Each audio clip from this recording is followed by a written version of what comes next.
السلام عليكم ورحمة الله وبركاته. الكنافة الجميلة دي كنافة البلح اللي معظم الناس بتحبها، وهنعملها بطريقة سهلة وجميلة. طبعا معانا سمنة بلدي أو زبدة زي ما تحب، أو ممكن لو بتحب تعملها كمان بزيت مفيش مشكلة. بس أنا بحب أستعمل السمنة البلدي عشان أبقى أعملها ليا في البيت. طبعا معايا نص كيلو كنافة. بفرد طبعا نص الكنافة بتاعتي في الصينية اللي هي الطبقة الأولى، زي ما عملنا قبل كده الكنافة بالكريمة أو الكنافة بالقشطة. طبعا هنفرد الكنافة كلها بحيث إن ما يكونش فيه برضو أي أماكن مش متغطية بالكنافة. نفرد الطبقة الأولى كويس جدا، ونحاول إن احنا نسد أي فراغات برضو بالكنافة. وطبعا معانا البلح أو التمر بتاعنا. طبعا كده عملنا طبقة الكنافة الأولى، وهنبدأ نكبس الطبقة بتاعتنا بصينية أصغر في المقاس عشان تقدر تنزل، ونكبسها كويس. وأي تقل عندنا هنحطه في الصينية اللي هي احنا كابسين بيها دي عشان نكبس الحاجة الكنافة بتاعتنا كويس. أي تقل موجود عندك، سكر، رز، موازين، أي شيء اكبس بيه. وطبعا عبل ما تتكبس معانا كده، معانا حوالي نص كيلو بلح شلنا منه النوى بتاعه. وعلى البلانشة كده هنبدأ نقطعه بالسكينة.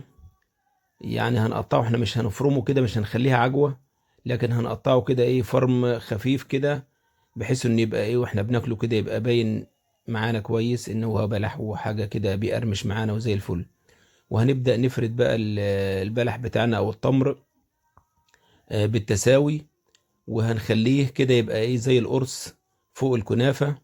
بس نحاول ما نوصلوش للجوانب بره عشان بعد كده اثناء التسوية ما يلزقش ايه في الصينية بتاعتنا واحنا بنقلبه. هنحاول نسويه بأي معلقة كده بظهر المعلقة. طبعا سويناها زي ما انتم شايفين كده تمام اهو.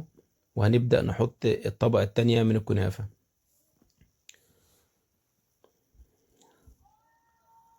هنحاول بقى واحنا بنحط الكنافة كده ان احنا ايه نسد الفراغات اللي في الجوانب دي، وندوس عليها برضو معانا كده بصوابعنا، بحيث ان الصينية ما تبقاش من الجوانب كده ايه مفرغة، وتبقى كلها ماسكة بعضها، ونص زي الجنب، وتبقى كلها ايه ما شاء الله في اثناء التقطيع تبقى ايه ماسكة بعضها وتبقى تمام كده زي الكنافة اللي احنا بنجيبها من المحلات. ونتمنى كده انها تعجبكم كده، وما تنسوناش يا جماعة من كومنتاتكم الجميلة، واللي جربها يقول لنا يعني ما شاء الله طلعت معاه كويسة ولا ايه.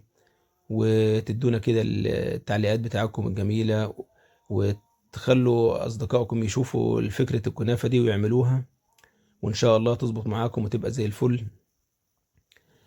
كده طبعا هنبدأ بقى نحط بقى السمنة بتاعتنا، السمنة البلدي الجميلة بتاعتنا كده هنرشها على الوش، ونحاول نخلي الوش كله ياخد سمنة، ونوزع السمنة عليه عشان التسوية تطلع معانا مظبوطة ويطلع الوش جميل. بالمناسبة بقى البلح ممكن تحط معاه كمان واحدة بلحة جوز الطيب، شوية قرفة. ممكن لو انت بتحب الحاجة دسمة كده تاخد شوية البلح في حتة زبدة على النار كده وتطبخهم مع بعض، وتحطهم برضو في قلب الكنافة. بس انا طبعا انا عندي بيحبوها خفيفة كده من غير تطبيخ ومن غير قرفة ولا جوز الطيب. الاولاد عندي بيحبوها بالطريقة دي، فانت على حسب ما تحب. حط، ممكن تحط كمان مع البلح مكسرات زي ما يعجبك، وزي ما انت بتحب تاكل الكنافة بالحشو اللي يعجبك.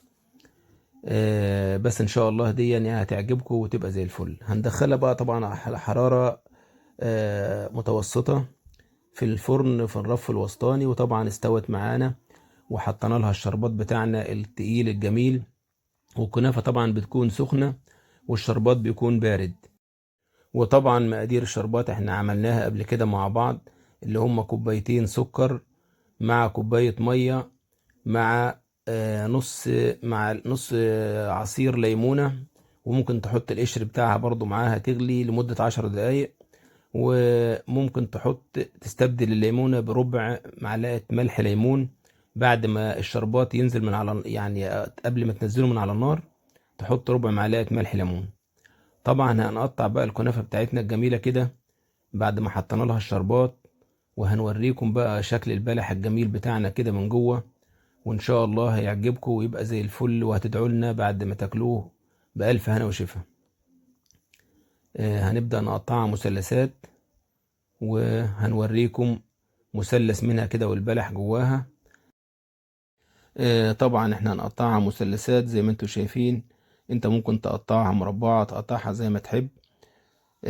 بس طبعا لا تنسونا من الدعاء، ويا ريت يا جماعة اللي استفاد من الفيديو يفيد به غيره. وتحياتي ليكم جميعا، وكل عام وأنتم بخير، والسلام عليكم ورحمة الله وبركاته. أخوكم شعبان عوض.